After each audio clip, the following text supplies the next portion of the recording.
आज हमारी ट्रेन फिर से अर्थशास्त्र के 236 पेज नंबर पहला पार्ट विकास की समझ पे आके रुकी है। तो आप लोग जैसे कि जानते हैं मैं बुक अभी नहीं पढ़ा रहा हूँ क्योंकि बोर्ड एग्ज़ाम के लिए टाइम बहुत कम बचा है और बच्चों के लिए भी टाइम बहुत कम है और प्री बोर्ड कोई कोई से स्कूल में चालू भी हो गया है। तो सिर्फ मैं क्वेश्चन आंसर समझा देता हूँ जिससे कि आप लोग क्वेश्चन आंसर को आसानी से लिख सकें। अगर हम लोग अगर बुक पढ़ना चालू करें तो शायद हमारा हो जाएगा, अगर बहुत, लेकिन उसके लिए मेहनत लगेगा अगर बुक पढ़े तो। लेकिन अगर क्वेश्चन आंसर को अगर हम लोग ढंग से समझ जाएं तो काफ़ी है। ठीक, तो बात को मैं ही ख़त्म करूं, ठीक ना? तो चलल जाए, देखल जाए कौन कौन सा में प्रश्न बा। तो पेज नंबर ये 246 है, अभ्यास का प्रश्न। ठीक, तो पहला नंबर क्या है? मान लीजिए एक समूह में 5 परिवार हैं। इन परिवारों की प्रति व्यक्ति औसत आय 4,000 रुपये है।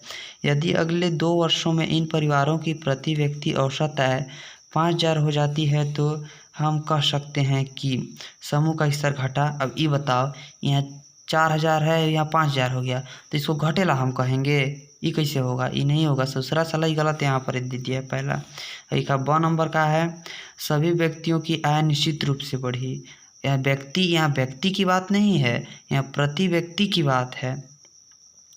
बोले तो एक ग्रुप है, एक परिवार है, ठीक, परिवार के बारे में है, तो ये भी नहीं होगा। और समूह का स्तर बेहतर हुआ, मतलब देखिए पहले समूह का स्तर 4,000 था, फिर दूसरे बार में समूह का स्तर 5,000 हुआ, मतलब इससे 4 से 5 बड़ा है, इसलिए वो बेहतर होगा। तो 100 होगा आंसर इसमें। और एक है सभी व्यक्तियों की आय घटी, मतलब ये भी गलत होगा, घटेगा कैसे? तो इसमें होगा 100 नंबर, समूह का स्तर बेहतर हुआ। ठीक, और इसमें क्या है दूसरा में? तो चलिए इसको मैं टिक लगा देता हूँ। ये टिक लग गया 100 नंबर। ठीक, और दूसरा नंबर क्या है? सरकार द्वारा बिजली की सुविधा प्रदान की जाती है अतिरिक्त बिजली का उपयोग करने के लिए। ये बताइए कि नरेंद्र मोदी हमको बिजली विभाग वाला जो मंत्री वो हमको बिजली दे रहा है, तो क्या हम वो हमको एकदम जाओ जाओ बेटा जाओ, फ्री का बन रहा है, इसको खूब यूज़ करो, मतलब अ नंबर तो होगा नहीं। अब पैसा कमाने के लिए, सरकार पैसा कमाने के लिए इसको नहीं कर रही है। मान रहे हैं कि वो हमसे बिजली बिल ले रही है, लेकिन वो बहुत कम मात्रा में हमसे लेती है जितना में बिजली निर्माण होती है। ठीक, तो इस ब भी नहीं होगा। और 100 नंबर सार्वजनिक हित के लिए, मतलब 100 ही होगा, इसमें भी होगा सार्वजनिक हित के लिए, क्योंकि वह अपनी जनता को सुख देना चाहती है। और द होगा नहीं सरकारी कार्यालय के लिए। अगर सरकारी कार्यालय के लिए देखा तो हमारा घरवा में कैसे लेटिया पहुँच रहा है, सरकारी कार्यालय में तो सीमित हो जाता, यहाँ घरवा तो कैसे लेटिया पहुँच रहा है। ठीक, तो इसमें भी 100 नंबर होगा, इसको भी टिक लगा देता हूँ। ठीक, अब हम लोग क्वेश्चन आंसर में चलते हैं। ये देखिए दूसरा नंबर है, विकास को मापने के प्रमुख संकेतक कौन कौन से हैं? देखिए अगर मान लीजिए कोई बोलते अगर समाज का विकास नापो, देश का विकास नापो, या पूरा छत्तीसगढ़ का मतलब विकास नापो, तब कैसे नापेंगे? देखिए विकास को मापने के लिए एक बोले तो एक शिक्षा या एक आय, ये विकास को मापने के लिए एक नहीं है। विकास को मापने के लिए आय भी अच्छा होना चाहिए, शिक्षा का स्तर भी अच्छा होना चाहिए, सुरक्षा का स्तर भी अच्छा होना चाहिए। इस प्रकार से विकास के मापने का प्रमुख संकेतक है। ठीक, तो इसको आप लोग सटीक में आंसर में लिख सकते हैं कि विकास को मापने के प्रमुख संकेतक होंगे शिक्षा, स्वास्थ्य, आमदनी, अच्छे वातावरण में रहना, आवास। इस प्रकार से हम विकास को मापने के प्रमुख संकेतक का प्रयोग कर सकते हैं। आप लोग एकदम इजीली लिख सकते हैं। और दूसरा क्या है? भारत की प्रति व्यक्ति आय नेपाल से अधिक होते हुए भी मानव विकास सूचकों में लगभग बराबर होना क्यों दर्शाते हैं? मतलब कि यहाँ बोल ही रहा है कि देखिए नेपालवा में एक व्यक्ति को 50 रुपया मिल रहा है, तो भारत में वो व्यक्ति को 70 रुपया मिल रहा है। फिर भी जब इसको विकास की मतलब विकास के क्रम में लिखा जाता है तो दोनों का बराबर आता है भारत और नेपाल। क्यों?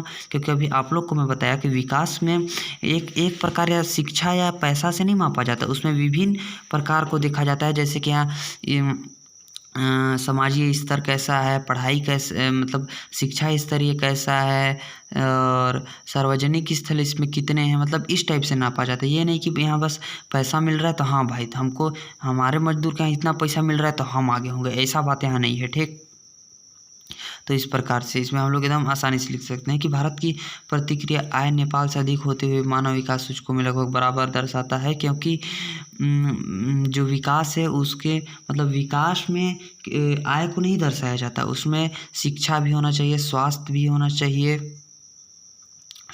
होना चाहिए और माने आय का स्तर भी अच्छा होना चाहिए, सामाजिक स्तर भी अच्छा होना चाहिए। इस प्रकार से देखते हैं तो नेपाल भी भारत से कम नहीं है, ठीक।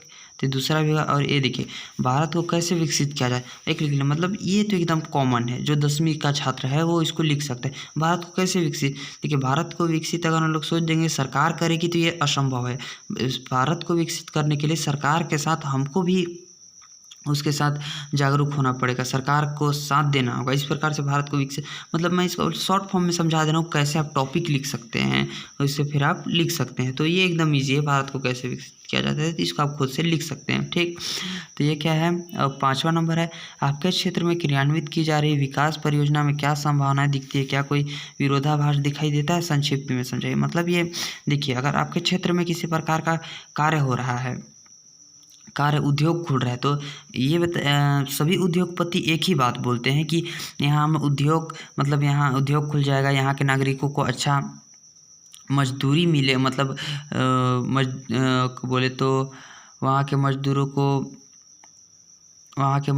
को मतलब कि काम मिल जाएगा, तो वहाँ के रोजी रोजगार अच्छा चलेगा। लेकिन ऐसा नहीं है। अब ये बताओ कि हमारे गांव में एक खदान खुल गया, ठीक, मतलब कि उद्योग खुल गया, तो उद्योग प्रतिदिन वो बढ़ते जाता है। ये नहीं कि उद्योग एक बिल्डिंग में खुला है तो एक ही बिल्डिंग में सीमित रहेगा, ऐसा नहीं होता है। क्योंकि देखो जो उद्योग होता है वो मतलब कि धीरे धीरे करके बढ़ते जाता है, और धीरे धीरे जब करके बढ़ेगा तो गांव की जो ज़मीन होगी वो हथिया लेगी। अब मान लीजिए हम तो अपना ज़मीन देना नहीं चाहते, लेकिन अगल बगल का सब ज़मीन दे दिए और हम ना देंगे तो हम कहाँ से आना जाना करेंगे। इस प्रकार से देना पड़ता है, जिससे कि गांव के विभिन्न मजदूरों को गांव से बाहर जाना पड़ता है। अब बताओ गांव में कुछ नहीं रहेगा तो गांव में हम क्या खाएंगे, कुछ नहीं, वही मजदूरी करके रहेंगे और उन लोग की दिनचर्या गिरती जाती है। तो इसी प्रकार वहाँ के जो गांव के परिजन रहते हैं वो विरोधाभास दिखाते हैं कि नहीं ऐसा नहीं होना चाहिए, इसी को यहाँ दर्शाया गया है। तो आप लोग इसको एकदम इजीली लिख सकते हैं। तो 6वां का है, अलग अलग समूह के कुल उपभोग व्यय से हमें पता चलता है क्या महत्वपूर्ण संकेतक हैं। प्रश्नवा का इधर आओ हम पढ़ रहे हैं तब आप लोग समझेंगे, ठीक। अलग अलग समूह के कुल उपभोग व्यय से हमें पता चलता है क्या यह महत्वपूर्ण संकेतक है। तो देखिए हम अगर कुल यहाँ क्या है, हाँ, कुल उपभोग व्यय मतलब कि हम सबका स्तर देखेंगे कि किसको कितना पैसा मिल रहा है। जैसे कि हम मतलब कि एक मजदूर को देखेंगे तो उसको प्रतिदिन आय 150 मिल रही है, जबकि एक शिक्षक को देखेंगे तो उसको 200 300 मतलब जितना भी मिल रहा है। एक कृषि का मतलब एक कृषक को देखेंगे तो उसको मतलब कि जो मजदूर की अपेक्षा ज़्यादा मिल रही थी। इसमें सबसे नीचे जो उपभोग व्यय से है तो वो है मजदूर, और इसकी दिनचर्या में प्रतिदिन एकदम गिरावट आती जा रही है। ये नहीं कि उसके मतलब कि वो संभल सके, ऐसा नहीं, क्योंकि देखो अलग अलग समूह, इसको आप लोग लिख सकते हैं कि अलग अलग समूह के कुल उपभोग व्यय से हमें पता चलता है कि सबकी मतलब अच्छा होने सबका कुल व्यय अच्छा होता है। तो जैसे उदाहरण में आप लोग लिख सकते हैं मजदूर का 150, शिक्षक का 400, कृषक का 600। इस प्रकार मजदूर का सबसे कम है और उसकी दिनचर्या लगातार गिरती जा रही है। इस प्रकार से आप लिख सकते हैं, ठीक। तो 7वां क्या है, अब इसको देखत बानी हम। अब महिलाओं की बेहतर शिक्षा के लिए और क्या क्या उपाय, मतलब ये भी एकदम कॉमन बात है, इसको तो आप लोग खुद से भी लिख सकते हैं कि महिलाओं की बेहतर शिक्षा के लिए हमें गांव के जो पूर्वज लोग हैं उनको शिक्षित करना चाहिए कि आजकल महिला और पुरुषों में अंतर नहीं रह गया है, और उनको मतलब घर में देखो बेटों और बेटी में कुछ फ़र्क तो रहता है, आज भी है, देख सकते हैं। जैसे कि रात को बेटा कहीं से भी आएगा तो कहाँ गए थे बेटा, ऐसा कोई नहीं पूछेगा। अगर बेटी 5 बजे भी आती है कहीं से तो ज़रूर पूछेंगे कहाँ गए थे तुम। मतलब इस प्रकार से पूछना जायज़ है, कोई अजायज़ नहीं है, लेकिन उसको बेटों और बेटी को समांतर दृष्टि से देखो तब ये होगा। इसमें आप लोग लिख सकते हैं कि उनको घर के पूर्वजों को अच्छा समझाना चाहिए और उनके मतलब कि महिलाओं को भी शिक्षा युक्त करना चाहिए, उनको भी बाहर पढ़ने के लिए भेजना चाहिए, इस प्रकार से, ठीक। तो 7वां भी आप लोग लिख सकते हैं। तो 8वां क्या है, तालिका 7.3 हम मानकर चल रहे हैं कि इस दौरान वस्तु और सेवा के मूल्य में कोई वृद्धि, मतलब 8वां कट कर देते हैं, 8वां नहीं आ सकता, क्योंकि देखो क्वेश्चन में ये बुक से दिया है, बुक से क्या दिया है, बुक से 7.3 दिया है, 7.3 दिया है, तो 7.3 बुक में दिया है, तो भाई हमारे पास बुक नहीं रहेगा तो हम कैसे लिखेंगे एग्जाम में, तो ये असंभव है, ये नहीं आ सकता। 9वां नंबर देखेंगे, औसत आय से आय के वितरण की असमानताएं छिप जाती है, समझाइए। ठीक, देखिए औसत है, मान लीजिए हम लोग एक ग्रुप लिए ABCD, 5 का ग्रुप लिए, तो ABCDE, ठीक, इसको मान लीजिए नवंबर में मान लीजिए 4,000 पैसा मिल रहा है, ठीक, और इसी ग्रुप को दिसंबर में 5,000 मिल रहा है। तो अगर इसको हम लोग प्रत्येक व्यक्ति के दर से लिखेंगे तो देखेंगे कितना उसमें मतलब उसके आय में कितना घटोतरी हुआ, कितना बढ़ोतरी हुआ। लेकिन अगर उसको ग्रुप में करेंगे तो उसको मतलब उतना करने में हम लोग को कठिनता का आभास नहीं होगा, जिससे उसमें मतलब वितरण की असमानताएं छिप, मतलब कि जो वितरण हुआ उसमें वो असमानताएं छिप जाती है, जितना बढ़ा या घटा उसका उतना खास उसमें मतलब कि उपभोग नहीं रह जाता, वो छिप जाता है। इस प्रकार लोग देख सकते हैं कि इसको आसानी से लिख सकते हैं कि एक ग्रुप लिए ABCD और उसको मतलब कि 1 महीना पूर्व इतना मिल रहा था और 1 महीना पूर्व 5,000 मिल रहा था, ठीक, तो उसमें कितना बढ़ोतरी है, इस वितरण की असमानताएं छिप जाती है, क्योंकि ग्रुप में किसी भी चीज़ को नहीं दर्शाया जाता है। हम लोग मतलब ये क्या लिखा है, उदाहरण में लिख सकते हैं कि सार्वजनिक अस्पताल, विद्यालय, नलकूप, पार्क आदि, सिंपल लिख सकते हैं, ठीक। और ठीक है, इस पाठ में दिए गए संकेतों के अतिरिक्त विकास के लिए, एकदम छोटा है, इसको कुछ नहीं, इसमें मतलब पाठ में संकेत दिया गया है, उसके अतिरिक्त और हमें लिखना है। तो इसमें आप लिख सकते हैं कि माताओं की मृत्यु, बच्चों की दर की मृत्यु, बस 2-3 ठो आप लिख सकते हैं, ठीक। और क्या है निम्नलिखित 12 नंबर निम्नलिखित विचार पर है। और शिशु मृत्यु दर, मतलब कि मान लो कि शिशु मतलब जन्मे, ठीक, जन्म के उसमें कितना मृत्यु हुई कितना, तो इसको आप उदाहरण समझा रहा हूँ कि देखो शिशु 100 जन्मे, उसकी मृत्यु की दर को हम लिखेंगे, जैसे पहले हम ज़्यादातर शिशु की मृत्यु 25 या निर्जलीकरण के साथ होता था, लेकिन 1990 में जब महिलाओं को निर्जलीकरण के लिए शिक्षा दी गई तो उसमें मृत्यु दर में कुछ कमी आई और अभी अगर हम लोग देखते हैं अभी की शिशु मृत्यु दर में, तो अभी सबसे ज़्यादा है आपका वो फिलहाल में निमोनिया एवं विभिन्न प्रकार के वायरस का लक्षण देखने को मिल सकते हैं, वो अभी की प्रमुख है, ठीक। तो ये हो गया शिशु मृत्यु दर में। बीमारी पर खर्च किया गया व्यय, मतलब बीमारी पर खर्च किया गया, मतलब इसको आप लोग लिख सकते हैं कि देखिए जो 2001 मतलब कि अंतर्राष्ट्रीय स्तर पर देखें तो जो भारत में बीमारी पर खर्च किया जा रहा है वो बहुत कम है, फिर भी लेकिन अच्छा ही है। अभी आप देख सकते हैं जैसे कि देखिए 2001 से मतलब बीमारी पर खर्च करने का व्यय 2011 में बढ़ा है, मतलब उसमें कुछ बढ़ोतरी आई है खर्चा में, ठीक, तो उसमें बढ़ोतरी आई। और अभी फ़िलहाल में देखा जाए तो कई प्रकार के अस्पताल, पोलियो आदि के टीकाकरण मतलब दिया जा रहा है, तो इसमें भी बहुत अधिक मात्रा में खर्च है। मतलब कि अब देखिए अंतर्राष्ट्रीय स्तर पर देखेंगे तो भारत तो अभी पिछला ही है, मान सकते हैं आप लोग, लेकिन कुछ हद तक है, ठीक। दूसरा भी हो गया। और तीसरा स्वच्छ पेयजल प्राप्त करने वाले परिवार का प्रतिशत, मतलब भारत में स्वच्छ पेयजल प्राप्त, तो पता है आपको केरल में है सबसे ज़्यादा स्वच्छ, मतलब कि एक अच्छा पानी, शुद्ध पानी भारत में कितने परिवार को मिल रही है, आपको मिल रही है, हमको मिल रही है, हम जानते हैं, लेकिन बहुत ऐसा जगह जहाँ नहीं मिल पा रही है। तो स्वच्छ पेयजल देखिए केरल में 97% प्राप्त है, जो सबसे मतलब भारत में सबसे राज्यों में सबसे ऊपर है।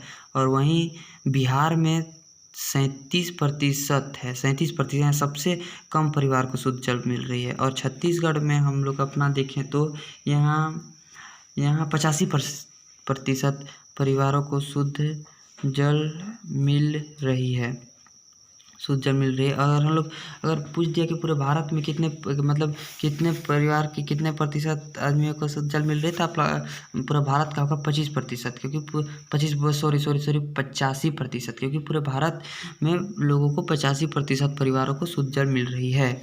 ठीक, तीसरा ये क्या है, चौथा, वर्ष भर में 6 महीने से रोजगार प्राप्त करने वाले लोगों का प्रतिशत, मतलब वर्ष में जान रहे हैं कि गांव में आप लोग देखे ही होंगे कि मतलब कि वर्षा ऋतु में मजदूरों को अधिक कार्य मिलता है, और मतलब बाकी टाइम पे भी मिलता है लेकिन कम। इस प्रकार हम लोग देख सकते हैं कि जो मजदूर होते हैं उन्हें आज भी मतलब पूरी तरह से रोजगार नहीं मिल पाती है, वो मतलब कि मौसमी अनुसार उन्हें रोजगार मिलती है। इसमें से हम लोग आज भी 53% मजदूरों को मतलब साल भर मजदूर मतलब रोजगार नहीं मिलता है, 6 महीना ही रोजगार मिलता है। 53% मजदूरों को जिनका आय बहुत कम है। ठीक, ये भी लोग लिख सकते हैं एकदम इजीली, छोटा छोटा। और यदि आपको अपने स्कूल के विश्वास के लिए संकेतक बनाना हो परीक्षा के अतिरिक्त, तो आप क्या मतलब कि हम लोग पहले स्कूल के संकेत को चेक कर लेंगे कि संकेत कौन कौन सी है, फिर जो उसमें शामिल नहीं रहेगा उस प्रकार के संकेत बनाएंगे। और संकेत ऐसा बनाएंगे कि छोटे और बड़े बच्चों को देख कर, ताकि किसी को भी किसी प्रकार की परेशानी ना हो। और एक अच्छा संकेत बनाएंगे जैसे कि